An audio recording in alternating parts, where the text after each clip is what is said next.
তার অন্যতম বিষয়বস্তু বাংলাদেশ। চন্দন নন্দী, আপনাকে স্বাগত জানাচ্ছি আমার আজকের পালস অফ পলিটিক্স এর আয়োজনে।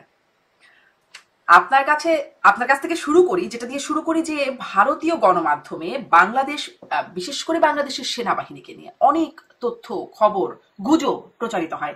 আপনি বিশেষ করে অনেক কাজ করেন বাংলাদেশ সেনাবাহিনীর অনেক বিষয় নিয়ে। আমি আসলে প্রথমে একটু এই জিনিসটা বুঝতে চাই যে আমাদের মানে অন্য একটি দেশ বা প্রতিবেশী দেশ হয়ে বাংলাদেশের সেনাবাহিনীর বিষয়ে কি কোনো বিশেষ গুরুত্ব বা বিশেষ আগ্রহ কাজ করে ভারতীয় মিডিয়ার? Thank you Sharmin. আমার মনে হয় যে এখানে একটা প্রাইমারি জিনিস আমাদের খেয়াল রাখতে হবে যে বাংলাদেশটা কিন্তু খুব এপিসোডিক ভাবে ইন্ডিয়ান মিডিয়ার কাছে আসে আর কি, বা ইন্ডিয়ান মিডিয়া খুব এপিসোডিক ভাবে সেটাকে ফোকাস করে, খন্ড খন্ড হিসেবে আর কি, যখন কিছু ঘটছে তখন। আর ইন্ডিয়ান মিডিয়াতে আমার মনে হয় যে ব্যাপারটাকে তাৎক্ষণিক ভাবে দেখা হয়, এখন ঘটছে সেজন্য এটার উপরে ফোকাস করা যাক আর কি। তাছাড়া কিন্তু ইন্ডিয়ান মিডিয়ার ওই ধরনের কোনো বাংলাদেশকে কভার করা আর কি অ্যাজ অ্যান ইম্পর্টেন্ট কান্ট্রি, সেই ফোকাসটা বোধহয় তাদের থাকে না। অ্যাজ এ রেজাল্ট যখন কিছু ঘটতে থাকে বাংলাদেশে যেটাকে তারা ইন্টারেস্টিং মনে করে, তখন নানান ধরনের স্টোরি হয়।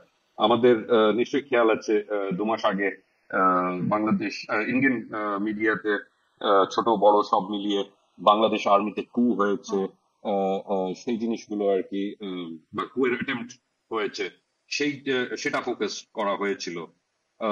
And that was very unfortunate. এটা তাই হয় যে ওই সময় খুব ইন্সপায়ার্ড স্টোরিজ করা হয়, বা ইন্সপায়ার্ড মানে যেটাকে আমরা জার্নালিস্টিক টার্মসে বলি প্লান্টেড স্টোরিজ করা হয় আর কি। তো সেটা একটা প্রবলেম। সেকেন্ড হচ্ছে যে বাংলাদেশকে নিয়ে যে রিসার্চ করা বা যেই ধরনের ফোকাস করার জন্য যেই ধরনের ইনডেপথ স্টাডি করা বা লোকজনদের চেনা, সোর্সেস, স্ট্রং সোর্সেস হওয়া, সেই জিনিসগুলো থাকে না।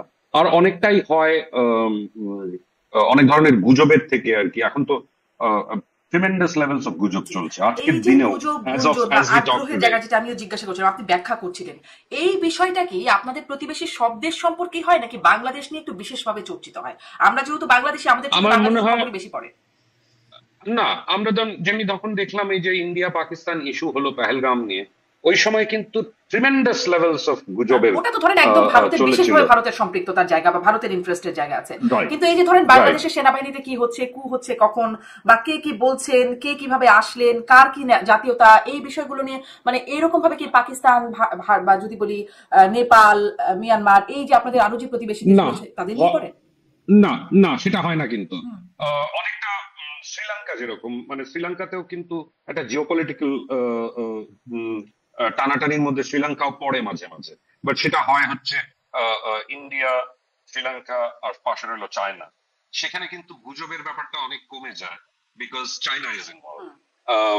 আর বাট বাংলাদেশে যেটা হয় হচ্ছে, বাংলাদেশে কিছুটা হয় কেন কিনা ইদানিং দেখা গেছে বা কিছুটা সত্যিও যে পাকিস্তানি ইনফ্লুয়েন্স কিছুটা বেড়েছে বাংলাদেশে অগস্ট 5, 2024 পর।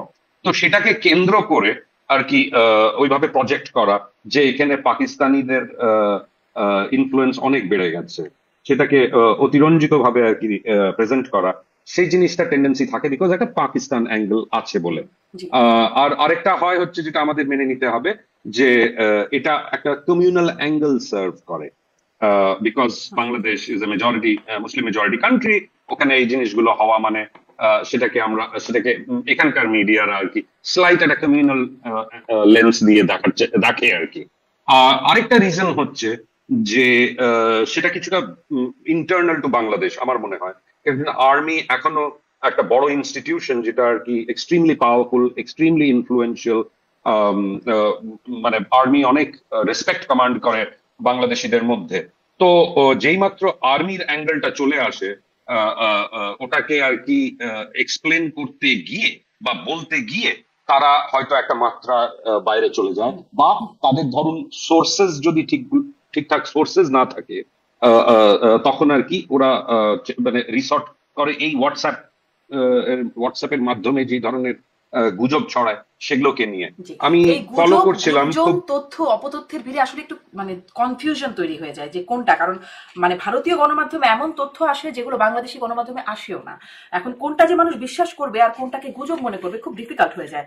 আমি একটু এটা কি আপনার কাছে জিজ্ঞাসা করতে পারি, আপনি আসলে বিশেষ করে আপনি অনেক তথ্য সমৃদ্ধ লেখা লেখেন, আপনি নর্থ ইস্ট নিউজ আমি ফলো করি, সেখানে আপনি যে লেখেন আপনারা আসলে তথ্যটা কিভাবে আপনারা সংগ্রহ করেন? যদি আমরা একটু গুজব থেকে তথ্যকে আলাদা করতে চাই আমরা কিভাবে এটাকে করবো? দেখুন, একটা হচ্ছে যে ওই যে বললাম যে নানান লেভেলের সোর্সেস থাকা, এটা হচ্ছে পুরো ব্রেড এন্ড বাটার জার্নালিজম যেটাকে আমরা বলি। যে কোনো কোনো আমি তো তা বলতে পারবো না সেটা যে শুধু সেনাবাহিনী, সেখানেই যাচ্ছিলাম যে নানান লেভেলের সোর্স থাকলে কনফার্মেশন গুলো আর রিকনফার্ম করার যে অপরচুনিটিটা থাকে আর কি, সেটা বেড়ে যায়। মানে আজকেই হলো, আমি একটা স্টোরি লিখলাম মানে খুবই কনফার্ম সোর্সেস থেকে, কিন্তু যখন আমি অফিসিয়ালি একটা রিয়াকশন নিতে গেলাম একটি পার্টিকুলার অর্গানাইজেশনের থেকে, তখন আমি শুনলাম, মানে সে যার সঙ্গে আমি কথা বললাম সে বললো না এরম হয়নি। তখন ইমিডিয়েটলি আমরা কি করলাম যে মানে আমরাই এটা জার্নালিস্টিক একটা এডিটোরিয়াল ডিসিশন নিলাম যে না, এটা এগোবো না, এটা যদিও বা আমরা জানি সত্যি, হুম এটা করলে একটা আননেসেসারি বিতর্ক হবে। তো তার মধ্যে থেকে না গিয়ে তখন ওটাকে প্লে আপ না করাটাই বেটার, তাই না? তাতে যদি অন্য ধরনের রিয়াকশন হয় বা অন্য ধরনের প্রতিক্রিয়া হয় আর কি বাংলাদেশে, তো we thought that it was better to earn on the side of caution. তো এই ধরনের জার্নালিস্টিক ডিসক্রিশন আমার মনে হয় মাঝে মাঝে ইউজ করাটা ভালো। জি কেন কিনা ভুল তথ্য দেওয়া বা আনসার্টেন তথ্য দেওয়া বা তার চেয়ে তথ্য যে না দেওয়া জিনিসটা নিশ্চয়ই ভালো, ভুল বা অপতথ্য দেওয়ার চেয়ে।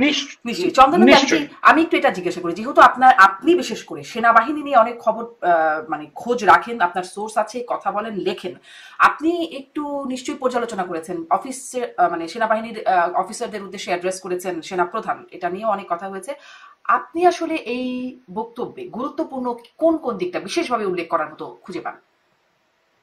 আমার মনে হয় দুটো তিনটে পয়েন্ট খুবই ইম্পর্টেন্ট। অবভিয়াসলি একটা তো হচ্ছে যে যেটা জিওপলিটিক্যাল পয়েন্ট আর কি, সেটা হচ্ছে নো হিউম্যানিটেরিয়ান করিডোর বা নো করিডোর। তো সেটা হচ্ছে আমার জন্য খুবই সিম্পল একটা জাজমেন্টে আসা যায় যে এটাই লিডস পয়েন্ট হওয়া উচিত স্টোরি। তারপরে আসছে হচ্ছে যে উনি অ্যাড্রেস করছেন ডোমেস্টিক পলিটিক্যাল কিছু কনস্টিটুয়েন্সিকে বা কিছু পয়েন্টস এর ওপরে।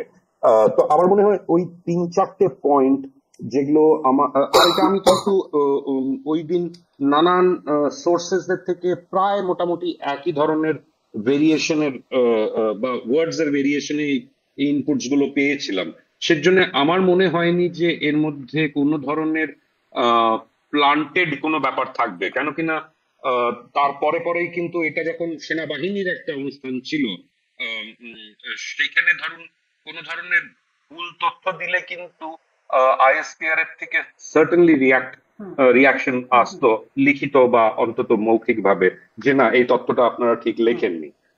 তো চার পাঁচটা পয়েন্ট, একটা হচ্ছে হিউম্যানিটেরিয়ান করিডোর হুম নিয়ে পুরোপুরি না বলে দেওয়া হুম যে কোনো করিডোর হবে না। আর সেকেন্ড পয়েন্ট যেটা আমার মনে হয়েছিল খুব ইম্পর্টেন্ট, যে ডিসেম্বরের মধ্যে ইলেকশনটা দিয়ে দেওয়া আর কি। আম, এই দুটো পয়েন্টই আমার মনে হয়েছিল মেইন জিনিস। আর থার্ড পয়েন্ট যেটা মনে হয়েছিল আমাদের জন্য ইম্পর্টেন্ট, সেটা হচ্ছে যে মব ভায়োলেন্স বা মব জাস্টিস বাংলাদেশে টলারেট করবে না আর কি আর্মি। তো এখন আমাদের দেখতে হবে যে সেই জায়গাটায় কি বাংলাদেশ এগোচ্ছে। জি আমি একটু আপনি আমরা যে গতকাল পয়েন্টগুলো যে উল্লেখ করছেন প্রথম দ্বিতীয় মানে এইভাবে করে উল্লেখ করে সেগুলো নিয়ে একটু কথা বলি। প্রথমে আপনি বলছেন সবচেয়ে গুরুত্বপূর্ণ বলে মনে হচ্ছে করিডোর, হ্যাঁ তিনি বলেছেন নো করিডোর বিজনেস বা করিডোর হবে না, কিন্তু আহ, আপনার লেখাতেও আমরা দেখেছি বা বিভিন্ন আলোচনায় আমরা জানি যে ইতোমধ্যেই জাতিসংঘ সাথে কথা হয়েছে, সরকারের সেনাপ্রধানের কথা হয়েছে, যুক্তরাষ্ট্রের ডিপ্লোম্যাটদের সাথে কথা হয়েছে, জাতীয় নিরাপত্তা উপদেষ্টা খলিলুর রহমান সেনাপ্রধানের সাথে কথা হয়েছে, যুক্তরাষ্ট্রের সামরিক সদস্যদের কথা হয়েছে। আপনি বলেছেন আপনার তথ্যে যে হেভি কার্গো গেছে রাখাইনে, যেখানে 4 জন এয়ারফোর্সের সিনিয়র কর্মকর্তারা এসেছেন, বাংলাদেশে বৈঠক করেছেন, মানে একটা প্রক্রিয়া মানে আলোচনা বা একটা বড় অংশ চলছেও। এখন যখন এই অবস্থায় এসে যখন সেনাপ্রধান বলছেন নো করিডোর বিজনেস, তার মানে কি থেমে গেল? তার মানে কি নিশ্চিত যে করিডোর হচ্ছে না? আপনার বিশ্লেষণ কি? আমার মনে হয় যে করিডোরের মধ্যে না গিয়ে করিডোরটা একটা মানে যেটাকে আমরা বলবো let us not gets bog down by this word called corridor. Geopolitical সিচুয়েশনটা এমন জায়গায় এসেছে যেখানে আচ্ছা করিডোরের ইমপ্লিকেশনস কিন্তু অনেক বেশি আর কি, শুধু যে বাংলাদেশের সভারেন্টি বা সার্বভৌমত্বের উপর ইম্প্যাক্ট করবে তা না, এটার সঙ্গে অন্যান্য অনেক কিছু জড়িত আছে। রোহিঙ্গা ইস্যু জড়িত আছে, তারপরে যেটা মিস্টার খলিলুর রহমান যে ন্যাশনাল সিকিউরিটি অ্যাডভাইজার বাংলাদেশের, উনি নানান সময় নানান স্ট্যান্ড চেঞ্জ করেছেন। প্রথমে হিউম্যানিটেরিয়ান করিডোরটা বলা হয়েছিল রোহিঙ্গা রিপ্যাট্রিয়েশনের সঙ্গে জড়িত, তারপরে সেটা চেঞ্জ হয়ে গেল হচ্ছে রাখাইনে দুর্ভিক্ষ হচ্ছে সেই জন্য বাংলাদেশের থেকে ত্রাণ পাঠানোর একটা করিডোর হিসেবে রাখাইনের মানুষের কাছে আমরা এটা পৌঁছবো। রাখাইনের মানুষের কাছে যদি পৌঁছতে হয় ত্রাণ, সেটা 5 মাস আগেও তো একই সিচুয়েশন ছিল রাখাইনে, তখন কেন হিউম্যানিটেরিয়ান করিডোরের কথা উঠলো না, এখন কেন হিউম্যানিটেরিয়ান করিডোরের কথা উঠছে? আর রোহিঙ্গাদের থেকে শিফট করে হঠাৎ এমনকি মেটেরিয়াল চেঞ্জ বাংলাদেশের সরকার দেখতে পেয়েছে রাখাইনে, যে দরদ ফুটে বেরোচ্ছে আর কি, যে এখনই পাঠাতে হবে ত্রাণ। ত্রাণ নানান ভাবে বাংলাদেশে ইনফর্মালি কিন্তু বর্ডারে একটা গ্রে মার্কেট বরাবর বহু বছর ধরে চলছে। সেই ধরনের গ্রে মার্কেট কিন্তু ইন্ডিয়ার মিয়ানমারের যে বর্ডার আছে সেখানেও চলে। সেখানে ইন্ডিয়ার থেকে প্রচুর পরিমাণে কিন্তু ফুয়েল যায়, পেট্রোল ডিজেল যায়, প্রত্যেক দিন যায়, ট্রাকে ট্রাকে যায়, বহু পরিমাণে ওষুধ যায়, আর ফার্টিলাইজার যায়, আর সিডস যায়, বীজ যায়। এখন এগুলো এগুলো কি ইন্ডিকেট করে যে ওখানে স্টারভেশন চলছে বা ফ্যামিন লাইক কন্ডিশনস চলছে? সেটা ঠিক না। ফ্যামিন লাইক কন্ডিশনস আর স্টারভেশন এর রেফারেন্সটা আমরা পেয়েছি নভেম্বর 2024-এ একটা ইউএনডিপি রিপোর্টে। সেটাকে নানান ভাবে কিন্তু ইউজ করা হয়েছে আর কি, যে রাখাইনে কিভাবে হিউম্যানিটেরিয়ান এড পৌঁছানো যেতে পারে। আর সেটাই কিন্তু ওইটারই রেফারেন্স কিন্তু মিস্টার খলিলুর রহমান নিজের বক্তব্যে দিয়েছিলেন যখন উনি স্ট্যান্ড চেঞ্জ করলেন। তো it comes back to the same point. তাহলে উনি অন রেকর্ড বলেছেন যে আরাকান আর্মির সঙ্গে আমরা কথা বলছি। আরাকান আর্মির সঙ্গে তাহলে আমরা কি নিয়ে কথা বলছি? ত্রাণ পৌঁছানো নিয়ে কথা বলছি, নাকি আরাকান আর্মিকে তাদের যে অপারেশন, মিলিটারি অপারেশন হবে সেটা নিয়ে কথা বলছি? যদি মিলিটারি অপারেশন নিয়েই কথা বলার বিষয়টাই যদি ইম্পর্টেন্ট হয়, তাহলে সেটা ডেফিনেটলি মিলে যাচ্ছে যখন মার্চ মাসে ইউএস প্যাসিফিক কমান্ডের থেকে একজন লেফটেন্যান্ট জেনারেল এলেন, উনি দেখা করলেন জেনারেল ওয়াকারের সঙ্গে। তার আগে, ওনার আসার আগে একটি অ্যাডভান্স টিম এসেছিল আমেরিকার থেকে, আর্মি অফিসার্সদের। তারা Bangladesh army directorate of operations are planning এর সঙ্গে তারা বৈঠক করেছিলেন। তো এগুলো তো নিশ্চয়ই ত্রাণ পৌঁছানোর জন্য করা হয়নি। তারা তো এসেছিলেন সার্টেনলি রাখাইনে যা হওয়ার কথা সেটাকে এগিয়ে নিয়ে যাওয়ার জন্য। তো এই জিনিসগুলো বোঝা গেছে আর কি। মিস্টার খলিলুর রহমান নানান ভাবে কন্ট্রাডিক্টরি কথা বলেছেন হিউম্যানিটেরিয়ান করিডোরকে যুক্ত করে আর কি।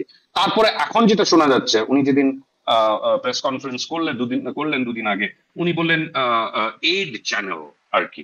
এইড চ্যানেল হচ্ছে নতুন নাম, মানে এটা হলো হয়তো একটু একটু লেস কন্ট্রোভার্সিয়াল শোনায় আর কি, কিন্তু অবজেক্টিভটা সেটাই। অবজেক্টিভটা কিন্তু কোনোভাবে থামেনি বা থামবে আমার যা মনে হয়। অবজেক্টিভটা ওটাই হবে, আরাকান আর্মিকে কিভাবে লজিস্টিক্স আর সাপ্লাই সাপোর্ট দেওয়া যায়। জি, তাহলে আমি যেটা জিজ্ঞাসা করছিলাম যে সেই উদ্দেশ্যটা, সেটা লজিস্টিক সাপোর্ট দেওয়া আরাকান আর্মিকে বা সামরিক একটা উদ্দেশ্যের কথা আপনি বলছেন। এখন যখন আমাদের সেনাপ্রধান বলছে নো করিডোর বিজনেস, তার মানে কি এখানে কোনো ফুল স্টপ হলো, নাকি এটা চলমানই থাকবে? সরকারের পক্ষ থেকে আগ্রহের বিষয়টা আমরা জানতে পারি, যদি খলিলুর রহমানের কথা বলছিলেন নিরাপত্তা উপদেষ্টা, তার অবস্থানটাও যদি জানি। তো এখন কি মনে হচ্ছে, ফুল স্টপ হলো নাকি চলবে? আমার মনে হয় যে ফুল স্টপ হওয়াটা ডিফিকাল্ট। জিওপলিটিক্যাল প্রেশার গুলো এত বেশি হয়ে যাবে যে এখানে আমার মনে হয় যে সেনাপ্রধান বোধহয় হয়তো একটু প্লেইং টু দ্য গ্যালারিজ করেছেন আর কি, যেটাকে আমরা বলি যে ডোমেস্টিক যে কনস্টিটুয়েন্সি আছে সেটাকে অ্যাড্রেস করে বলেছেন। বাট আমরা এটাও জানি যে সেনাপ্রধানের মধ্যে আর যে প্রিন্সিপাল স্টাফ অফিসার আছেন আর্ম ফোর্সেস ডিভিশনের, ওনার দুজনের মধ্যে মত বিরোধ আছে আর কি এই হিউম্যানিটেরিয়ান করিডোরটাকে নিয়ে আর কি। একটা ফাইন ডিফারেন্স অফ ওপিনিয়ন যেটাকে আমরা বলতে পারি, খুবই সূক্ষ্ম।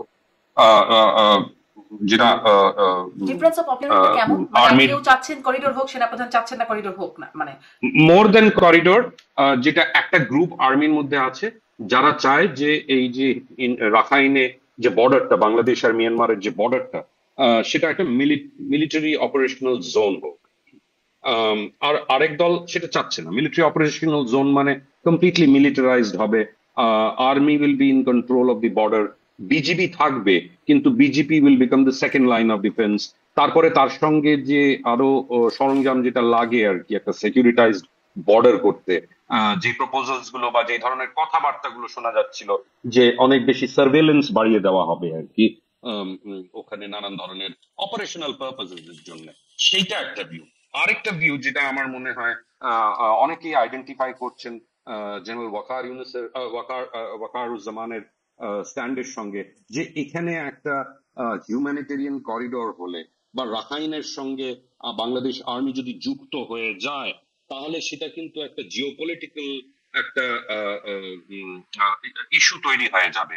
সেই জিওপলিটিক্স এর সঙ্গে যেখানে মার্কিন যুক্তরাষ্ট্র ইনভলভ আছে, সেখানে তখন বাংলাদেশকে কিন্তু দেখতে হবে যে চায়নার সঙ্গে কি ধরনের সম্পর্ক তখন হয় আর কি। শুধু চায়না না, সেখানে মিয়ানমার ইনভলভ হয়ে যাবে, সেখানে রাশিয়া ইনভলভ হয়ে যাবে, সেখানে ইন্ডিয়াও থাকবে একটা পার্টিকুলার জায়গায়, বিকজ ইন্ডিয়ার ইন্টারেস্ট আছে রাখাইন স্টেটে। তো এই এই যে একটা জটিল জিওপলিটিক্যাল সিচুয়েশন তৈরি হবে, আমার মনে হচ্ছে যে জেনারেল ওয়াকার ওই দিকটাতেই কিন্তু পয়েন্ট করছেন। কিন্তু তার মানে এই না যে ওনার মধ্যে সেই ধরনের ক্ষমতা আছে বা বাংলাদেশ আর্মির মধ্যে সেই ধরনের ক্ষমতা আছে। এই যে জিওপলিটিক্যাল প্রেশারটা আসতে পারে মার্কিন যুক্তরাষ্ট্রের থেকে, সেটাকে উইথস্ট্যান্ড করার মতন শক্তি বাংলাদেশ আর্মির কাছে আমাকে একটু আছে বুঝিয়ে কিনা বলবেন চন্দ্র, সেটা আমাদের দেখতে প্রেশারটা হবে। কিভাবে দেবে মার্কিন যুক্তরাষ্ট্রের এই যে জিও পলিটিক্যাল প্রেশারের কথা যদি মার্কিন যুক্তরাষ্ট্রের পক্ষ থেকে আসবে, কিভাবে কিভাবে এই প্রেশারটা আসবে বাংলাদেশের উপরে, কিভাবে আসবে? আমার মনে হয় এটা নানান ভাবে আসতে পারে। একটা তো খুবই অবভিয়াস যে এটা রেফারেন্স আমরা আগেও পেয়েছি বা এই রেফারেন্স আগেও দিয়েছি যে বাংলাদেশ একটা সাবস্ট্যান্সিয়াল নাম্বার অফ আর্মির লোকজন আর পুলিশের লোকজন দেয় ইউএন পিস কিপিং এর জন্য। সেটার উপর সেটা হয়তো ইউজ করা হতে পারে। একটা জিনিসে সেই চাপটা হয়তো কমেছে, কেন কিনা যেটা আমরা সবাই জানি, সবাই দেখছি, সেটা হচ্ছে যে এই যে ইন্টারিম সরকার, এই ইন্টারিম সরকার এক্সট্রিমলি প্রো আমেরিকান একটা স্ট্যান্ড নিয়েছে এই ব্যাপারে। আর সেটা আমরা ওই হিউম্যানিটেরিয়ান করিডোরের যে মিস্টার খলিলুর রহমান যে প্রপোজালটা দিয়েছিলেন আর কি, তার থেকেই বোঝা যায় যে ইউনুস সরকার আর কি, মোহাম্মদ ইউনুসের সরকার চায় যে এটা দিতে। আর এটা যদি ফুলফিল না করতে পারে তাহলে কি ধরনের প্রবলেমে পড়তে পারে। একটা আমি বললাম ইউএন এর ব্যাপারটা আছে, সেকেন্ড হয়তো ইউরোপিয়ান ইউনিয়নের মাধ্যমে যে চাপটা আসতে পারে সেটা হচ্ছে যে বাংলাদেশের ওই যে জিএসপি নিয়ে একটা পজিশন যেটা আছে বা যে ইস্যুটা আছে, সেটা আবার হয়তো প্লে আপ হয়ে যেতে পারে। তো এই দু তিনটে পয়েন্টের উপরে বাংলাদেশের উপরে চাপ আসতে পারে। যেটা বলছিলেন যে ইউএন বাট পিসকিপিং মিশন বন্ধ করার চাপ বা সেই যে চাপটা, সেটার কথা জাতিসংঘ আগেও বলেছিল যখন জুলাই আগস্টের বিপ্লব হয়। পরে যখন ভলকার তুর্কের কথা আমরা শুনলাম, তিনি বলেছেন স্পষ্টভাবে, এবং সেই প্রতিবেদনেও আছে যে সেনাবাহিনীকে এই বিষয়টি নিয়ে একটা চাপ দেওয়া হয়েছে, তারপরে সেনাবাহিনীর একটা অবস্থানগত পরিবর্তন লক্ষ্য করা গেছে, সেটা তিনি উল্লেখ করছেন। মানে এই একটা টোপ দিয়ে সেনাবাহিনীকে নিয়ন্ত্রণ করা যায়, বাংলাদেশের সেনাবাহিনীকে, এরকম একটা অবজারভেশন কি আপনার? আমার মনে হয় যে তখন তো নিয়ন্ত্রণ করা গিয়েছিল। আর ওই এই যে বলকে সেনাবাহিনী তুর্কের কিন্তু যে সেটা স্বীকার করেনি, বাংলাদেশ সেনাবাহিনী বলে এরকম কিছু হয়নি। না, সেটা তো অবভিয়াসলি করবে আর কি, কেননা আমরা যদি গ্রাউন্ড সিচুয়েশনে যা দেখেছি ওই সময়, তখন কিন্তু সেনাবাহিনী এমন কোনো রোল প্লে করেনি যাতে কি এই যে এই যে আন্দোলনটা হলো আর কি, সেটাকে ঠেকাবার জন্য in favour of Sheikh Hasina. বরঞ্চ আমরা এটা দেখেছি যে শেখ হাসিনাকে দিল্লিতে চলে যাওয়ার যে বন্দোবস্ত, সেটা কিন্তু মিস্টার জেনারেল ওয়াকার নিজে উদ্যোগ নিয়ে করেছিলেন। উনি প্রথম দিন 5ই অগস্টের পরে 3rd অগস্টে উনি কিন্তু নিজে একটা প্রেস কনফারেন্স অ্যাড্রেস করেছিলেন, আর কিছু বক্তব্য রেখেছিলেন, যাতে মনে হয়েছিল যে উনি চান যে এই স্টুডেন্টস মুভমেন্টটা সেই সময় সাকসিড করুক আর একটা ইন্টারিম রেজিম পাওয়ারে আসুক আর কি। তার থেকে বোঝা গিয়েছিল যে যেই চাপটা ভলকের তুর্ক রেফার করেছিলেন সেটা হয়তো সত্যি। এখন আমাদের দেখতে হবে যে সেই একই চাপ একইভাবে অ্যাপ্লাই করবে কি না, করার অপরচুনিটি আছে, কিন্তু আমার মনে হয় সেই চাপটার থেকে কিন্তু অনেকটা এগিয়ে এসছে দুদিক থেকেই আর কি। এখন কিন্তু সেই চাপটা হয়তো ইউজ হবে না। জেনারেল ওয়াকার যাই বলুন, উনি হিউম্যানিটেরিয়ান করিডোরে নো ব্লাডি করিডোর হয়তো বলেছেন, কিন্তু ওই যে বললাম রেটরিক, কিছুটা প্লেইং টু দ্য গ্যালারি, কিন্তু অ্যাট দ্য সেম টাইম রিয়ালিটিটাকে উনি হয়তো অ্যাভয়েড করতে পারবেন না। সেই রিয়ালিটিটা হয়তো কিন্তু এই রিয়েলিটিকে চাপ অ্যাভয়েড করতে থেকেই পারবেন আসবে। না বলে আপনি বিশ্লেষণ দিচ্ছেন। আমরা দেখছি সাথে সাথে রাজনৈতিক দলগুলোর একটা এই বিষয়ে অবস্থান হচ্ছে করিডোরটা না হবার পক্ষে, যেটি আসলে জেনারেল ওয়াকার যে অবস্থানে যাচ্ছেন। আপনি আপনার প্রতিবেদনে লিখছেন যে বিএনপি কে ব্রিফ করছে সেনাবাহিনীর পক্ষ থেকে, যেটার অ্যাডভার্স ইফেক্ট কি হতে পারে বা ক্ষতিকর নেতিবাচক দিকগুলো বলা হচ্ছে। সেক্ষেত্রে মানে এটা কি সেনাবাহিনীর প্রভাবে বিএনপি বলছে, নাকি বিএনপি নিজ থেকেই বলছে? আপনার এখানে বিশ্লেষণ শুনবো। এবং রাজনৈতিক দলগুলো যদি এই অবস্থানে যায় যে সেনা প্রধান যেটি বলছেন নো করিডোর বিজনেস, একই অবস্থানে যদি যায়, তাহলে কি তারপরেও কি এটা করা সম্ভব হবে? আমার মনে হচ্ছে যে সম্ভব। করিডোরের ব্যাপারটা কন্ট্রোভার্সিয়াল হয়ে গিয়েছিল যেভাবে এটাকে প্রেজেন্ট করা হয়েছিল, as far as mister Khalilur Rahman is concern. তো সেটা হয়তো আর একটু বেটার হ্যান্ডলিং করা যেত আর কি। কিন্তু আমি যেটা বলছি যে বিএনপি যে পজিশনটা নিয়েছে সেটা হলো পার্টলি, বিএনপি হচ্ছে এখন বাংলাদেশের সবচেয়ে বড় পলিটিক্যাল পার্টি। তাকে কনফিডেন্সে নিতে পেরেছে আর্মি আর বোঝাতে পেরেছে। সেটার মধ্যে কিন্তু একটা কৌশলগত ব্যাপারও থাকতে পারে আর্মির তরফ থেকে। তারা নিজেদের কিন্তু পলিটিক্যালি অনেকটা বেশি ওই বিএনপির যে পলিটিক্যাল সাপোর্টটা দরকার ছিল সেটা কিন্তু পেয়েছে আর্মি। সেই জন্য তার থেকে বোঝা যায় যে আর্মির যেই সেকশনটা এই হিউম্যানিটেরিয়ান করিডোরের সঙ্গে তাদের যা প্রবলেমটা আছে হিউম্যানিটেরিয়ান করিডোরের সঙ্গে, তার থেকে তারা ওই পলিটিক্যাল সাপোর্টটা পেয়েছে। এখন আবার এটার সঙ্গে জড়িত ব্যাপার হচ্ছে যে হিউম্যানিটেরিয়ান করিডোর হয়তো আর কথা বলা হবে না এটা নিয়ে, বা এই এক্সপ্রেশনটা, এই ফ্রেজটা হয়তো আর ইউজ করা হবে না। কিন্তু আসল যে ব্যাপারটা, যে মার্কিনী ইনভলভমেন্ট বাংলাদেশ আর্মিকে নিয়ে, আরাকানের আর্মির সঙ্গে একসঙ্গে কাজ করাটা, সেটা কি থেমে যাবে? সেটা আমাদের হয়তো দেখতে হবে আগামী দিনগুলোতে। বাকি রইল অন্যান্য দলগুলো। জামাতে ইসলামী কিন্তু করিডোরের পক্ষেই হয়তো একটা স্টেটমেন্ট দিয়েছে যদ্দূর আমার মনে হয়, আমি আলোচনার শুনলাম। পক্ষে বলছে যে আলোচনা, রাজনৈতিক দলগুলোর আলোচনা করা উচিত, এরকম মানে আলোচনা ছাড়া সিদ্ধান্তের কথা কেউই বলেনি আসলে। কারেক্ট। তো ওইটাই আর কি। তো আমার মনে হয় যে এখানে এখনো ব্যাপারটা অনেকটা মার্কি আছে, এখনো অনেকটা মানে এমনকি ঘোলাটে আছে ইসলামিক ব্যাপারটা। দলগুলো অনেকেই করিডোরের বিপক্ষে বলছে যে এটি না করা, বা ইসলামিক দল, ইসলামিক বক্তা যারা ইনফ্লুয়েন্সিয়াল আছেন তারাও বলছেন। একটু এটা যায় যে আমেরিকান যে প্রভাবের কথা আপনি বলছেন, একটা জায়গায় একটা কনফ্লিক্ট এখনো রয়ে গেল, যেটা আসলে সামনের দিনে দেখতে হবে যে ভূ রাজনৈতিক চাপ বা যুক্তরাষ্ট্রের চাপ বনাম সেনাবাহিনীর অবস্থান বা রাজনৈতিক দলগুলোর অবস্থান, কোনটা আসলে সামনের দিকে গিয়ে টিকে যায় সেটা একটু দেখবার বিষয়। আপনি বলছিলেন এই যে আমেরিকান প্রভাব, সেটির কথা।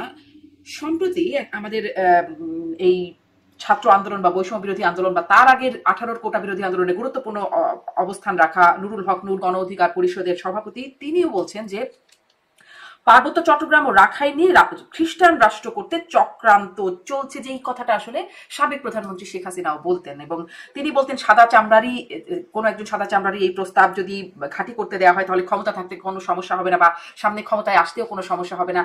এখনো একই রকম কথা আসলে উচ্চারিত হচ্ছে। এটির কি কোনো আসলেই বাস্তবতা আছে? খ্রিস্টান রাষ্ট্র করার ব্যবস্থা, সেটি করলে শেখ হাসিনা ক্ষমতায় থাকতে পারতেন, এরকম বাস্তবতা কি আসলেই ছিল বা এখনো চলছে? দেখুন, এটা বাংলাদেশে এটা নিয়ে যে লেভেলের ডিসকাশন বাংলাদেশে হচ্ছে, ওই লেভেলের ডিসকাশন হয়তো ভারতে হচ্ছে না, কিন্তু ভারতেও ওই ধরনের ইনফ্লুয়েন্সেস দেখা যাচ্ছে। আমাদের এখানেও কিন্তু মিজোরাম বলে একটি রাজ্য আছে যেখানে প্রচুর পরিমাণে মানে চীন ফ্যামিলির লোকজনরা থাকে, দে আর খ্রিস্টান। এখানে নাগাল্যান্ডে অনেকগুলো ডিস্ট্রিক্টস আছে যেগুলো হচ্ছে খ্রিস্টান আর কি। আর আর ছোট ছোট কিছু অন্যান্য রাজ্যে আছে, মেঘালয়তেও আছে। তো এটা একটা বলা হচ্ছে এটা একটা ইন্টারন্যাশনাল ষড়যন্ত্র আর কি, যেটা স্ট্রেট ভাবে বলতে গেলে এটা মার্কিন যুক্তরাষ্ট্র করতে চায়, এখান থেকে একটা খ্রিস্টান রাজ্য বার করে আনতে চায়। এখন ইট ইজ টু আর্লি, আমার মনে হয় টু আর্লি টু সে যে এই ধরনের কোনো পরিকল্পনা যুক্তরাষ্ট্রের আছে কিনা।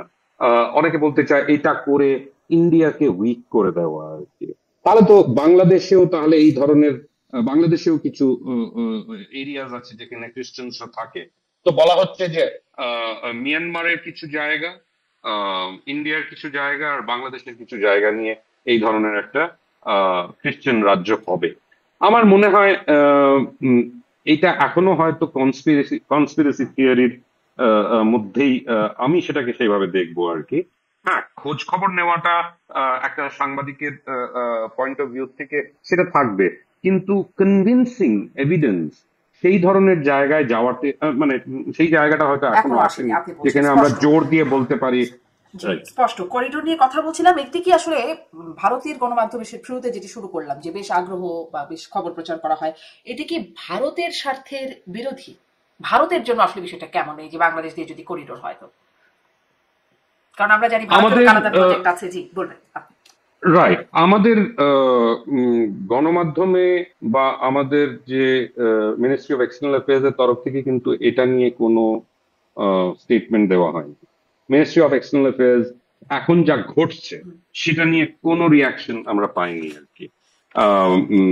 হ্যাঁ, এটা সত্যি যে কালাদান প্রজেক্ট, ভারতের কালাদান প্রজেক্ট, সেটা রাখাইন স্টেটেই আছে। রাখাইন স্টেট মানে এটা চীন স্টেট আর রাখাইন স্টেটকে মিলিয়ে, কেন না আরেকটি কালেওয়া বলে একটি জায়গা আছে, সেটাও part of this Kaladan project আর কি।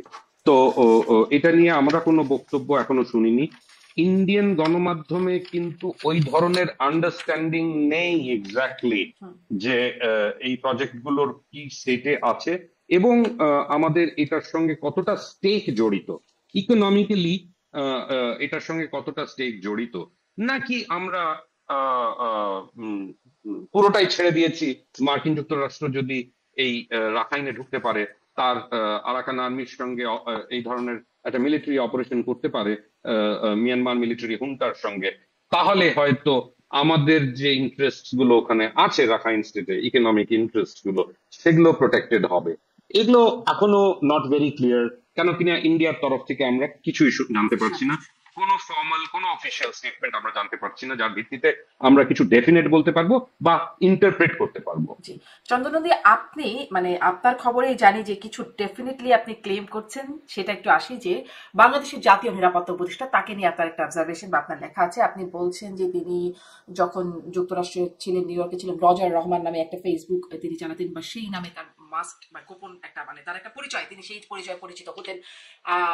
সেটি আপনি বলছেন। আপনি দাবি করছেন তিনি যুক্তরাষ্ট্রের নাগরিক হিসাবেও আপনি বিভিন্ন সময় বলেছেন, কিন্তু তিনি একদম সরাসরি অস্বীকার করেছেন যে তিনি যুক্তরাষ্ট্রের নাগরিক নন। তিনি বাংলাদেশের শুধুমাত্র নাগরিক, যুক্তরাষ্ট্রের নাগরিক নন। আপনি কিভাবে, আপনার কাছে কি তথ্য প্রমাণ আছে যে তিনি যুক্তরাষ্ট্রের নাগরিক? দেখুন, তথ্য প্রমাণ হচ্ছে, এক নম্বর হচ্ছে যে উনি প্রায় 20 বছরের ওপরে হয়ে গেল উনি মার্কিন যুক্তরাষ্ট্রে থাকেন। উনি হয়তো বাংলাদেশে আসেন মাঝে মাঝে, আম, কিন্তু আমি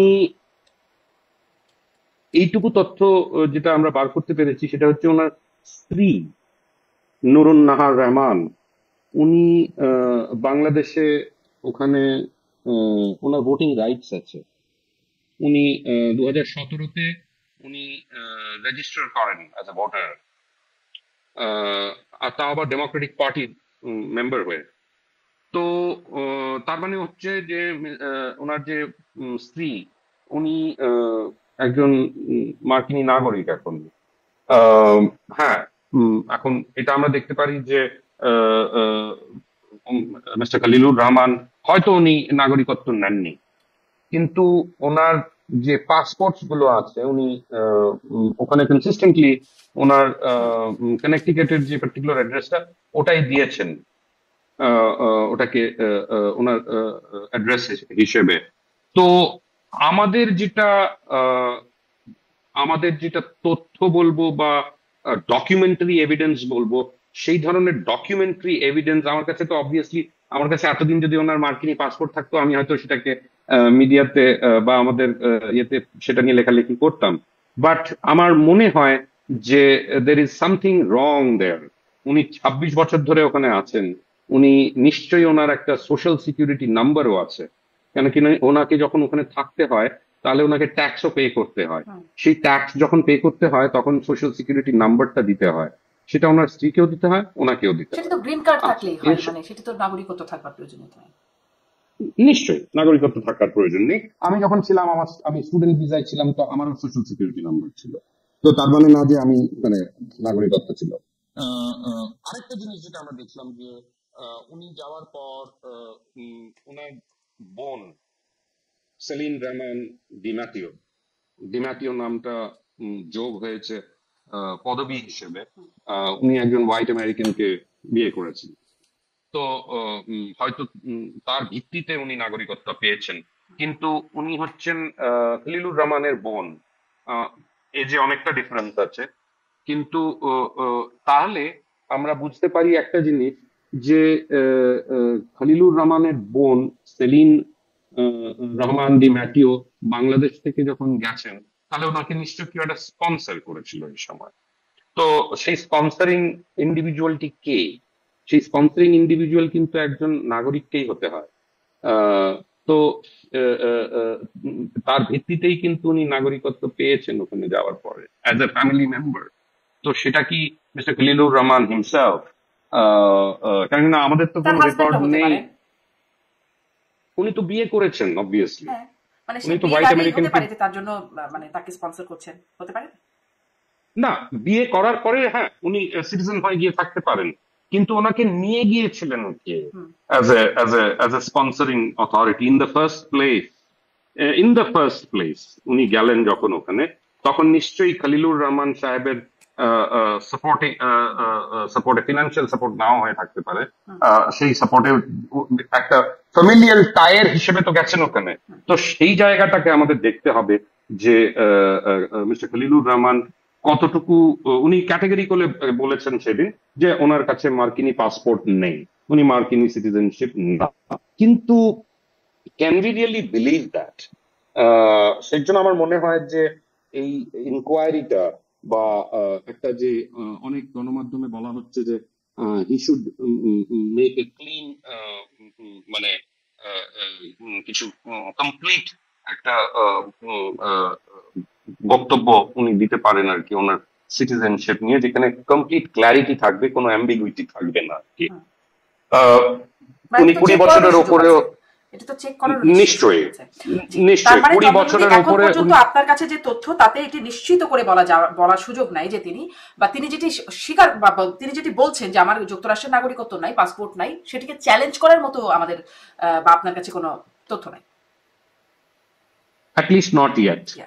ওকে, তাহলে এটা মানে এখানে যে তাকে স্পষ্টত তিনি এটি যেহেতু এটা বলছেন, এটি বলবার সেই জায়গাটি এখনো পর্যন্ত নাই। আর একটু আসি আপনার কাছে, যে আপনি যেহেতু খোঁজ খবর রাখেন, এই জন্যই জানতে চাওয়া যে বিমস্টেকের নৈশভোজে খলিলুর রহমানের সাথে বাংলাদেশের জাতীয় নিরাপত্তা উপদেষ্টা যিনি তার পরেই হইলেন, তার সাথে অজিত দোভাল ভারতের নিরাপত্তা উপদেষ্টার সাথে একটা বৈঠক হলো। কি হয়েছিল সেখানে, সেই বিষয়ে কি আপনি বলতে পারেন? আমার মনে হচ্ছে যে প্রাইমারিলি এটা একটা আইস ব্রেকার ছিল। কেন কিনা 8 মাস পরে আর কি দুটো দেশের তরফ থেকে দুজন পলিটিক্যাল লিডার মিট করছেন। তো স্ট্র্যাটেজিক্যালি বাংলাদেশের তরফ থেকে এটা ইয়ে করা হলো। যখন মিস্টার দোভাল যাচ্ছেন তখনও কিন্তু মিস্টার খলিলুর রহমান, আমার মনে হয় অফিসিয়ালি ওনাকে ন্যাশনাল সিকিউরিটি অ্যাডভাইজারের পদ ওনাকে দেওয়া হয়নি। 4 তারিখে মিটিং হয়েছিল, আপনার খেয়াল থাকবে, 4th of April।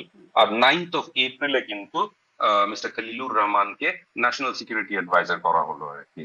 তো ওখানে গিয়ে হয়তো বাংলাদেশের যে ডেলিগেশন ছিল তাদের হয়তো স্ট্রাইক করে থাকবে যে খলিলুর রহমান সাহেবের অফিসিয়াল স্টেটাসটাকে যদি বাড়িয়ে ন্যাশনাল সিকিউরিটি অ্যাডভাইজার করা হয়, তাহলে এক পার কথা বলার যে জায়গাটা সেটা তৈরি হবে।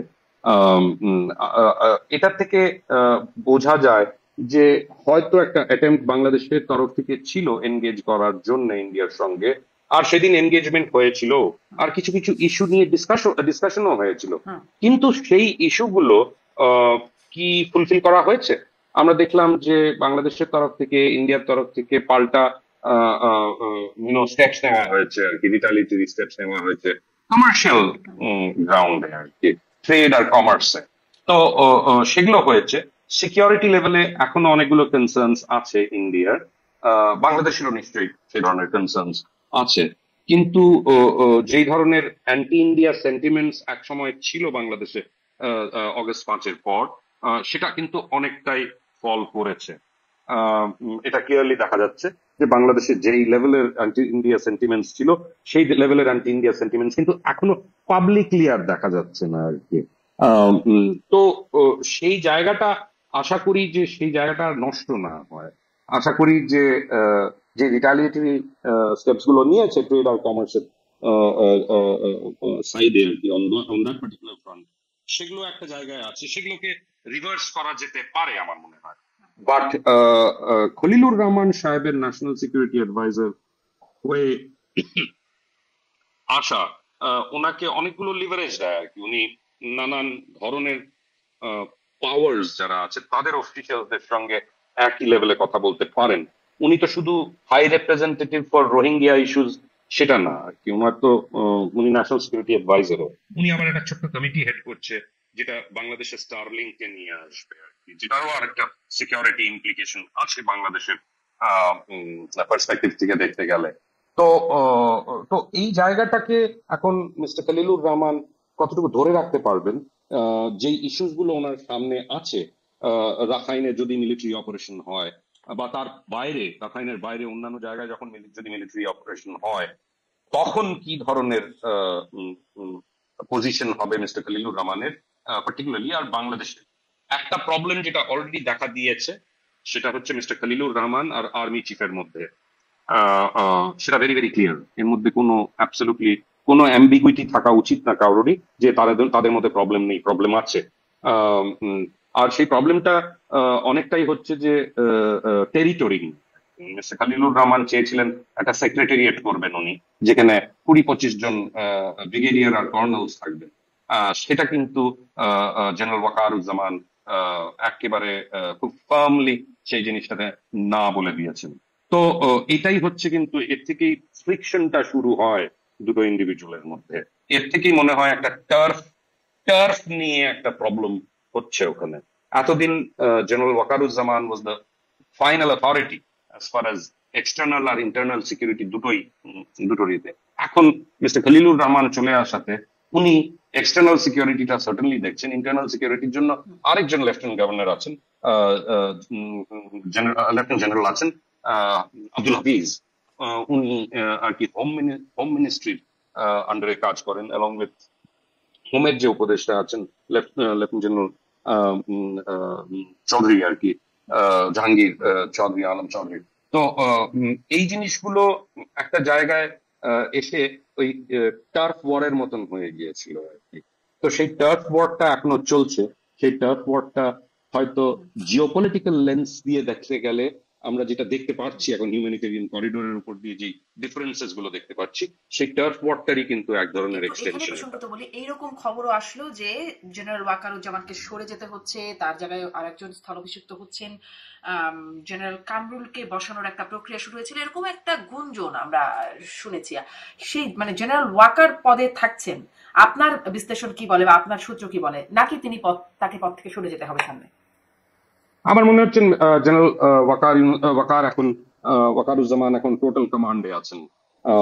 নহলে আমরা দুদিন আগের যে দরবার হলো, সেখানে যেই ধরনের স্ট্রং কথাবার্তা উনি বললেন, সেটা কিন্তু ওই ধরনের সাপোর্ট বা ওই ধরনের ব্যাকআপ যদি না থাকতো উইদিন দ্য আর্মি, তাহলে হয়তো সেই পজিশনে উনি থাকতে পারতেন না। যেটা জানা গিয়েছে আর কি, যে মে মাসের 11 তারিখে জেনারেল ওয়াকারুজ্জামানের মার্কিন যুক্তরাষ্ট্রের একটি অফিসিয়াল ভিজিটের জন্য যাওয়ার ছিল আর কি, সেটা ক্যান্সেল করিয়েছিলেন কিন্তু মোহাম্মদ ইউনূস। তারপরে ঘটতে শুরু করলো একের পর এক ইভেন্ট, যেগুলো আমরা জানতে পেরেছিলাম আর কি। 11:15 সময় সকালে সেদিন লেফটেন্যান্ট জেনারেল কামরুল হাসান কিন্তু ছুটে গিয়েছিলেন মার্কিনী চার্জ d'affaires ট্রেসি অ্যান্ড জেকবসনের সঙ্গে দেখা করতে। প্রায় 2 ঘন্টা দেখা হয়েছিল আর কি। আর সেটা উনি গিয়েছিলেন জেনারেল ওয়াকারুজ্জামানের পারমিশন ছাড়া।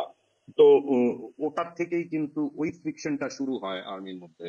আর যে ফ্রিকশনটা পুরোপুরি একটা ডিভাইডের মধ্যে দিয়ে আমরা দেখতে পাই। এদিকে কিন্তু জেনারেল কামরুল হাসান মার্কিনীদের সঙ্গে কথাবার্তা, ওনার অফিসটা কিন্তু আর্ম ফোর্সেস ডিভিশনটা কিন্তু চিফ অ্যাডভাইজারের অফিসের আন্ডারে আছে, ওনার আয়ত্তের মধ্যে আছে। তো ওই ক্লিয়ার ডিভাইডটা আমরা দেখতে পাই আর কি। একদিকে পিএসও টু এনএএফডি, আর একদিকে জেনারেল ওয়াকারুজ্জামান। তো এই জিনিসটা হয়তো এখনো আছে, এই ডিভাইডটা কতদিনে আয়রন আউট হবে, কতদিনে এটা ঠিকঠাক হবে আমরা কেউ বলতে পারছি না। কেন কিনা যতদিন এই জিওপলিটিক্যাল ইস্যুস গুলো নিয়ে টানাপোড়া থাকবে বাংলাদেশে, এই ডিভাইডটা হয়তো বাংলাদেশ আর্মিকে একটা রেস্টিভ জায়গার মধ্যে রাখবে। তাতে মার্কিন অবজেক্টিভস গুলো কতটুকু সফল হবে, বা বাংলাদেশের ডোমেস্টিক পলিটিক্সটা কি ধরনের রূপ নেবে, সেটা বলা এখনই খুব টাফ। জি, চন্দ্রনদী, একটু তারপর পর আবার শুনলাম জেনারেল, আমরা দেখলাম মানে ঘটনা পরম্পরা যদি বলি, সেনাবাহিনী প্রধান সহ 3 বাহিনী প্রধানের সাথে প্রধান উপদেষ্টার একটা বৈঠক হলো, সাথে স্বরাষ্ট্র উপদেষ্টা, পররাষ্ট্র উপদেষ্টা, জাতীয় নিরাপত্তা উপদেষ্টা তারা ছিলেন। আহ, এবং তারপর জেনারেল ওয়াকারের সেই অ্যাড্রেস অফিসিয়ালদের উদ্দেশ্যে তার দরবারে বক্তব্য দেয়া। তারপরে আমরা দেখলাম এই কথাটিও উঠলো যে ডক্টর ইউনূসের পদত্যাগের কথা ভাবছেন, এমনটি বললেন সাবেক উপদেষ্টা, তথ্য উপদেষ্টা নাহিদ ইসলাম। তিনিও এই বিষয়ে বললেন, তার সাথে দেখাও করে আসলেন। এই প্রসঙ্গেও একটা আলোচনা হলো। এই ডক্টর ইউনূসের পদত্যাগের কথা ভাবছেন, এই খবরটি আসলে কি বার্তা দেয়, কি ইঙ্গিত দেয়, এর কোনো প্রভাব দেখেন কিনা? আমার মনে হচ্ছে, দেখুন যে একটা জায়গায় তো এসছে যেখানে there is a problem, একটা প্রবলেম হয়েছে, কিন্তু আহ, আহ, উম, আহ, আহ, এটা আমাদের খুব ক্লিয়ারলি জেনে নিতে হবে আর কি, যে মোহাম্মদ ইউনূস উনি খুব একটা যে সরল সিধা লোক তা না। উনিও বেশ বেশ বেশ বোঝেন এইসব জিনিসগুলো। তো উনি হয়তো চেষ্টা করছেন যে একটা লাস্ট ডিচ অ্যাটেম্প্ট আর কি পলিটিক্যালি নিজেকে রিইনফোর্স করা। এই যে এনসিপির লোকজনরা গিয়েছিল, কিছু উপদেষ্টাও তার সঙ্গে দেখা করতে গিয়েছিল, যে ঠিক আছে আপনি রেজিগনেশন দেবেন না। এইটা হচ্ছে একটা ভেতরে লোকজনদের থেকে একটা অ্যাফার্মেশন নেওয়া যে আপনি রিজাইন করবেন না। উনি করবেন না, এটা উই অল নো দ্যাট। উনি রিজাইন করলে তো পুরো মার্কিনী প্রজেক্টটাই কোল্যাপস করে যাবে। তো সেটাকে বাঁচাবার জন্যই কিন্তু ওনাকে থাকতেও হবে। এখন এই ফ্রিকশনটা কোন জায়গায় গিয়ে পৌঁছবে সেটা আমাদের দেখতে হবে আগামী দিনগুলোতে। যেটা আমি শুনতে পারছি সেটা হলো এখনো আনকনফার্মড, কিন্তু তাও শোনা যাচ্ছে যে যেই প্রফেসর ইউনূসের যেই পজিশনটা এখন হবে, সেটা কিন্তু বেশ how do I put it, একটা স্লাইট কনফ্রন্টেশনাল জায়গায় কিন্তু থাকবে এটা। কার সাথে ওনারাও হবে? ছাড়বেন না। আর মানে এই জেনারেল ওয়াকারুজ্জামানের সঙ্গে। তো এই ওরা কিন্তু এই জায়গাটায় কিছু করবে না। তারা হয়তো তাদের পজিশনটাকে পারসিভ করছে যে তাদের পজিশনটাকে এইভাবে স্ট্রং করতে পারবে। তো আমাদের যেটু আমি বললাম যে আগামী দিনগুলো খুবই আনসার্টেন, একটা কন্টিনিউইং ইনস্টেবিলিটি। এই দুটো জিনিস আমরা হয়তো আগামী বেশ কিছুদিন দেখব, জি যদি না একটি সাইড অনেক বেশি স্ট্রং হয় আর সেই ধরনের পদক্ষেপ নেয়। জি, শেষের দিকে চলে আসছি। আপনার কাছে একটু জিজ্ঞাসা করি, আপনি যে দ্বিতীয় গুরুত্বপূর্ণ জায়গাটি বলছেন নির্বাচন ডিসেম্বরের মধ্যে হতে হবে বলে বলেছেন সেনাপ্রধান, সেখানে একটু শুনতে চাই। এর আগে তিনি যখন কথা বলেছেন বা তার আগের বক্তব্যটা যখন, তখন তিনি বলেছিলেন যে ফ্রি ফেয়ার ইনক্লুসিভ, ইনক্লুসিভ কথাটার উপর জোর দিয়েছিলেন যে নির্বাচন হবে। এবারে আসলে ইনক্লুসিভ নির্বাচনের কথাটা শোনা যাচ্ছে না। এর মধ্যে আওয়ামী লীগকে বা আওয়ামী লীগের কার্যক্রম নিষিদ্ধও হয়ে গেছে।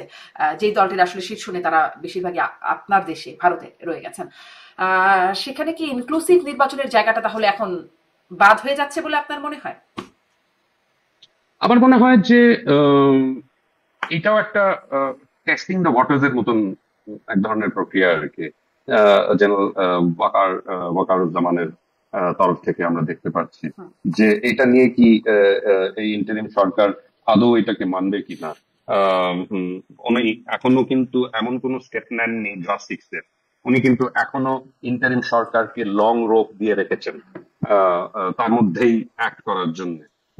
উনি কিন্তু আবারও ওনাদের খুব স্ট্রংলি রিমাইন্ড করিয়ে দিয়েছিলেন ওনার নিজের বক্তব্য যে উনি 1 বছর থেকে 18 মাসের মধ্যে ইলেকশন দেখতে চান। আর সেটা যদি উনি ডিসেম্বরে বলেন, তাহলে ডিসেম্বরে যদি ইলেকশন হয় তাহলে জানুয়ারিতে একটি সরকার বাংলাদেশে হতে পারে। ওয়াকারুজ্জামান সাহেব যাই বলুন, এই পুরো জিনিসটার উপরে এই পুরো বাংলাদেশে ইলেকশন ডিসেম্বরে হবে না জানুয়ারিতে হবে না পরে হবে না আদৌ হবে, সেটা কিন্তু ডিপেন্ড করছে অনলি অন ওয়ান ফ্যাক্টর, সেটা হচ্ছে আমেরিকান চাপটা কিরকম থাকে, আমেরিকান জিওপলিটিক্যাল অবজেক্টিভস বা জিওপলিটিক্যাল গোলস গুলো কতটুকু অ্যাচিভ হতে পারে কি পারে না। যেই জিওপলিটিক্যাল গোলস গুলো আমরা বুঝতে পারছি আনফোল্ড করবে রাখাইনে আর মিয়ানমারে, সেগুলো আগামী 7 মাসের মধ্যে সার্টেনলি সেই জিনিসগুলো র্যাপ আপ হবে না। তো আমরা ধরে নিতেই পারি যে ইলেকশন গুলো জেনারেল ওয়াকার যাই বলুক আর কি, ইলেকশন কিন্তু ডিসেম্বরে করাটা ভেরি ভেরি ডিফিকাল্ট হয়ে যাবে এই পার্টিকুলার ইন্টারিম সরকারের জন্য। নির্বাচন কবে ইন্টারিম হবে সরকার সেটা আসলে আপনার কথা থেকে যদি একটু সামারি করে বুঝে, নির্বাচন কবে হবে সেটা মানে নির্ভর করছে আমেরিকা কি চায় বা তাদের একটা চাপের, তাদের সেই চাপের উপরেই মোস্ট সার্টেনলি এটা তো এই গোটা জিনিসটাই তো জিওপলিটিক্যাল। এটাও একটু এই জিওপলিটিক্যালের জায়গায় এটা একটু বুঝতে চাই যে এতদিন মানে আমরা যদি 24-এর নির্বাচনের আগে আগে সেই কথাগুলো আমেরিকার কাছ থেকে শুনি বারবার, মানে একবার দুইবার না কতবার যে তারা বলেছে ফ্রি ফেয়ার ইনক্লুসিভ নির্বাচনের কথা, সেটি যুক্তরাষ্ট্র আর বলছে না। অন্যদিকে ভারত তখন ইনক্লুসিভ নির্বাচনের কথা বলতো না, এখন ভারত বলছে ইনক্লুসিভ নির্বাচনের কথা, মানে উল্টে গেল কেন অবস্থান? তার মানে বোঝা যাচ্ছে যে আমরা ভারত আর কি চায় যে এখানে ওই জিওপলিটিক্যাল যে সিচুয়েশনটা অ্যারাইজ করতে পারে সেটা হয়তো ভারত চায় যে না হোক আর কি, রাইট? আমি জানি না সেটা কতটা জেনারেল ওয়াকারুজ্জামানের সঙ্গে অ্যালাইন করছে এই দুটো ভারতের পজিশন বা ভারত যা চায় আর কি। এখনো ভারত কিন্তু খোলাখুলি বলেনি যে মার্কিন যুক্তরাষ্ট্রের যে প্রেসেন্স এখানে, তারপরে আরাকান আর্মিতে সঙ্গে যে সম্পর্কটা তৈরি হচ্ছে বাংলাদেশ আর্মির, আর তার সঙ্গে জড়িত যে মিলিটারি অপারেশন হতে পারে রাখাইনে, এগুলো নিয়ে কিন্তু ভারত এখনো অফিসিয়ালি কোনো কথা বলেনি। কিন্তু হ্যাঁ, ইলেকশনের কথা একটা বলেছে, আর সেটাতে ইনক্লুসিভ তো বলবেই, এটাই তো হচ্ছে ডিপ্লোমেসি। মার্কিন যুক্তরাষ্ট্রের ক্ষেত্রে মার্কিন যুক্তরাষ্ট্র এক্সপোজড হয়েছে এখানে, যে 2023-এ গোটা বছরটা যদি আমরা ফ্রি ফেয়ার ইলেকশনের কথা বলি আর তারপরে অগস্ট 2024-এর পর কোনো উচ্চবাচ্যই না করি, তাতে কিন্তু মার্কিন যুক্তরাষ্ট্রই অনেকটা এক্সপোজড হয়েছে। কিন্তু মার্কিন যুক্তরাষ্ট্র being the most powerful state, তাদের একটা জিওপলিটিক্যাল অবজেক্টিভ আছে ওখানে, সেটাকে অ্যাচিভ করার জন্য এই ধরনের স্ট্যান্ড যদি ওরা নেয় তাতে হয়তো ওদের কিছু যায় আসে না আর কি। ওদের মেইন অবজেক্টিভটা যদি ফুলফিল হয়, that is what is going to satisfy them. তার মানে আসলে ভারত বা যুক্তরাষ্ট্র তাদের নিজেদের স্বার্থে অবস্থান নিচ্ছে এবং স্বার্থে আবার অবস্থান পরিবর্তন করছে। দেখার বিষয় বাংলাদেশ আসলে নিজের স্বার্থে অবস্থান সামনে নিতে পারে কিনা। আপনিও বলছিলেন সামনে অনেক কিছু দেখার কথা। আমি শেষ জায়গায় একদম একটু প্রশ্ন করি, সম্প্রতি যেদিন ভারত পাকিস্তানে আক্রমণ করলো, ভারত পাকিস্তান যুদ্ধের মধ্যে, সেদিন থেকে দেখলাম বাংলাদেশে পুশিন শুরু হলো, এবং পুশিন একটা নিয়মিত মোটামুটি ঘটে টুকটাক মাত্রায়, কিন্তু বেশ ব্যাপক হারে মানে উল্লেখযোগ্য সংখ্যায় পুশিন হচ্ছে এবং ধারাবাহিকভাবে পুশিনটা হচ্ছে। ভারত থেকে রোহিঙ্গাদের বাংলাদেশে ছেড়ে দেওয়া হচ্ছে, ভারতীয় মানে বাংলাদেশি নাগরিক আছেন, ভারতীয় আধার কার্ড আছে এমন ব্যক্তিদেরকেও সেই কার্ড রেখে পাঠিয়ে দেওয়া হচ্ছে, এরকম খবর আমি দেখছিলাম বিবিসি বাংলার খবরেও দেখছিলাম, এরকম একটু আগে দেখছিলাম। তো এটি কেন? এটির কি কোনো বিশেষ বার্তা আছে, কোনো উদ্দেশ্য আছে? আমার মনে হয় যে এটা আমাদের দেখতে হবে যে এই যে রোহিঙ্গাদের যে নিয়ে বাংলাদেশ থেকে ভারত থেকে নিয়ে মিয়ানমারের কোস্ট লাইনে রেখে আসা বা পুশিন করা যেটা বলা হয় আর কি, এটা কিন্তু হচ্ছে সুপ্রিম কোর্টের একটা অর্ডার। সেই সুপ্রিম কোর্টের অর্ডারটা আমাদের দেখতে হবে। এখন সেটা নিয়ে বিতর্কিত হয়তো অনেকেই বলতে পারে যে জুডিশিয়ারি কিভাবে যারা এখানে এসে আশ্রয় নিয়েছে বা যাদের রাখা হয়েছে আর কি, তাদের যে দুরবস্থা, সেটা নিয়ে তো জুডিশিয়ারিকে আর একটু সেন্সিটিভলি এই জিনিসটাকে দেখা উচিত। আমরা হয়তো ভারত যে রিফিউজি কনভেনশন গুলো আছে, ইন্টারন্যাশনাল রেফিউজি কনভেনশন, তার সাইনেটারি না ভারত, তো সেটা একটা পজিশন স্টেটের হতে পারে, কিন্তু জুডিশিয়ারির সেই পজিশনটা হওয়াটা একটু আশ্চর্যজনক আমার লাগে আর কি। কেন কিনা রিফিউজিসদেরও রাইটস আছে, যারা এখানে এসে যাদের রাখা হয়েছে আর কি, যারা এসে এখানে থাকছে, তাদের কি প্লাইট হতে পারে। একটা শব্দ আছে ফ্রেঞ্চ রেফর্ম, যে সেটা একটা প্রিন্সিপাল আছে ইন্টারন্যাশনাল মাইগ্রেশন রিফিউজি স্টাডিজে, যে একটি স্টেটে যখন অন্য আরেকটি রাজ্যের লোকজন সেখানে আশ্রয় নিয়েছে, সেই স্টেটের সেই স্টেট এমন কিছু করতে পারে না যাতে কি তাদের ওখানে পাঠালে তাদের ক্ষতি হয়। তো সেই জিনিসটা ক্ষতি তো হতে পারেই। তো এই এই রিফর্মর যে প্রভিশনটা, সেটা ভায়োলেশন হচ্ছে। কিন্তু এখানে হয় কি, এখানে স্টেট সবসময় জিতে যায়, কেননা স্টেট বলে আমরা তো কোনো রিফিউজি কনভেনশনে সই করিনি, তো আমার জন্য এগুলো অ্যাপ্লিকেবল নয়। এই ধরনের পজিশন হয়তো, মানে এই ধরনের পজিশনই হয়তো ভারত নিচ্ছে এখন। আপনি একটা তো আইনগত দিক বলছেন যে যেই দিকটা নিয়ে ভারত একটা মানে তারা যে ঠিক করছে সেটি তারা দেখাতে পারবে, কিন্তু এই সময়ে আমি একটু এটাও জানতে চাচ্ছি যে এই যে সময়ে এভাবে করে ঠেলে দেওয়ার জায়গা শুরু হয়ে গেছে বা ব্যাপকভাবে পাঠানো হচ্ছে, এটি কোনো বিশেষ বার্তা কি দেয় বা বিশেষ কি কোনো উদ্দেশ্য আছে? দেখুন, ইন্টারপ্রেট করা যায়, আমিও সেভাবেই দেখেছিলাম ব্যাপারটা, যে একটা চাপ সৃষ্টি করা বাংলাদেশের ওপরে, যেখানে অলরেডি আরাকান থেকে এখনো কিন্তু রোহিঙ্গারা বাংলাদেশে ঢুকে যাচ্ছে।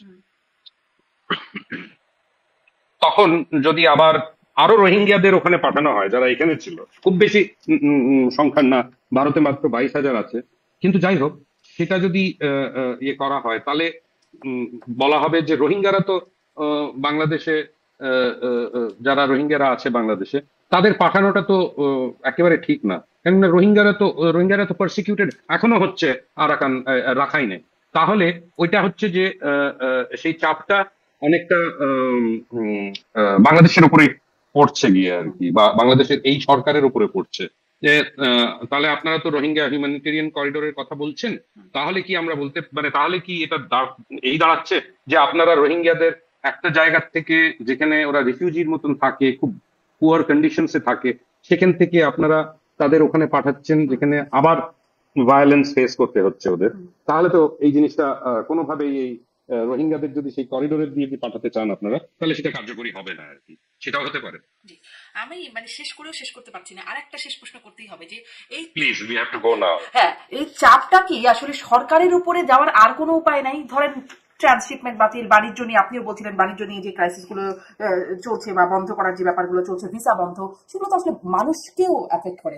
সরাসরি সরকারকে চাপ দেওয়ার আর কোনো উপায় নেই মানুষকে এফেক্ট না করে। আমার মনে হয় সবকিছুই ক্ষেত্রে এই মানুষকে এফেক্ট করবে। যা আপনি যদি এখন বড় মাত্রায় যেই ট্রেডের যে পয়েন্টস গুলো আছে, ওভারল্যান্ড ট্রেডের ভারত আর বাংলাদেশের মধ্যে, সেখানে তো এফেক্ট করবে। যারা ট্রাকার্স আছে তাদের এফেক্ট করবে, যারা সাপ্লায়ার্স আছে ইন্ডিয়াতে তাদের এফেক্ট করবে, যারা বাংলাদেশে আছে তাদের এফেক্ট করবে। এক্স্যাক্টলি এটাই হলো অবজেক্টিভ। যারা ইম্প্যাক্টেড হচ্ছে, এক্সপোর্টার্সরা দুদিকেই আর কি, তাদের যদি ইম্প্যাক্ট করে, তখনই কিন্তু সেই চাপটা ওই পার্টিকুলার স্টেটের জন্য হবে। ট্রান্সশিপমেন্টের ব্যাপারে যদি আপনারা দেখেন এইটা, তারপরে এখন যে ভারত একটা রেসিপ্রোকাল স্টেপ নিল আর কি, ইম্পোর্টস বন্ধ করে দেওয়া আর কি, সেটা তো বাংলাদেশে যারা সাপ্লায়ার্স আছে তাদের ইম্প্যাক্টটা করছে আর কি। তো তাদের তরফ থেকে যখন ওই প্রবলেম গুলো দেখা যাবে, তখনই কিন্তু সেই প্রবলেম গুলো ইম্প্যাক্ট করবে পলিটিক্যালি ওই পার্টিকুলার রাজ্যের পলিটিক্যাল ডিসপেন্সেশনের উপরে। ভারতে